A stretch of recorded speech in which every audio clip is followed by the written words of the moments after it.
So மே 4 Vijay sir மெஜாரிட்டியில ஜெயிச்சு ஆட்சி அமைக்க போறாரு. அவர் தான் சிஎம். மேபி ஃபியூச்சர்ல டிஎம்கே ஏடிஎம்கே சேர்ந்து கூட விஜய் சாரோட ஆட்சியை வந்து கலைக்க ட்ரை பண்ணலாம். இன்னைக்கு உள்ள கருத்து கணிப்புகள் இல்ல அரசியல் விமர்சகர்களா இருக்கட்டும், ரிட்டையர்டு ஐபிஎஸ் ஆபீசர்ஸ் கூட இந்த மாதிரி வந்து அனலைஸ் பண்ணி தான் வந்து இந்த அனாலிசிஸ் எல்லாம் வந்து வெளியிட்டு இருக்காங்க.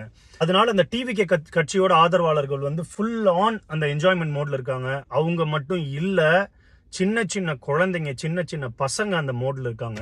எனக்கு இருக்கிற சின்ன அறிவு வச்சு நான் சொல்றேன், விஜய் சார் ஜெயிக்க மாட்டாரு. எக்ஸாம்பிள் சொல்றேங்க, போட்டியே வந்து டிவிகேக்கும் டிஎம்கேக்கும்ன்றாங்க இல்லைங்களா, அது ஒரு ப்ரொஜெக்ஷன், அது கட்டமைக்கட்டும். ஆனா டிஎம்கே ஏடிஎம்கே அவங்க பெரிய வந்து அவங்க ஜெயிண்ட் அவங்க. ஆனா இவர் அப்படி இல்ல, இவர் வந்து இன்னும் வளரணும். அதே மாதிரி என்ன பண்றாங்க, ஒரு 30-33 வருஷமா நான் தான் உச்சத்துல இருக்கேன் அப்படின்றாங்க. அதுவெல்லாம் இல்ல, அதெல்லாம் ரியாலிட்டி வேற. உச்சத்துல இருக்கிற ஆளு வேற ஆளு.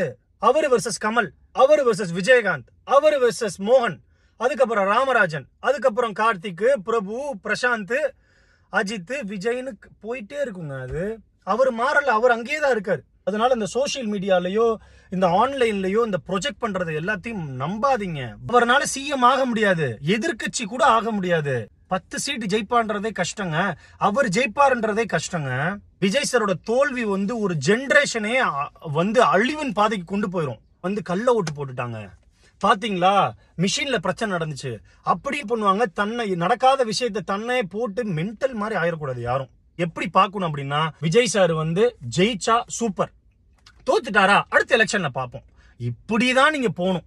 இந்த பதிவு வந்து இன்றைய இளைஞர்கள், இளம் பெண்கள் மனதளவுல பாதிக்கப்பட்ட கூடாது அப்படின்ற காரணத்தினாலதான். தயவு செய்து இதை புரிஞ்சுக்கோங்க. விஜய் சார் ஜெயிச்சா சந்தோஷம் தான். நன்றி.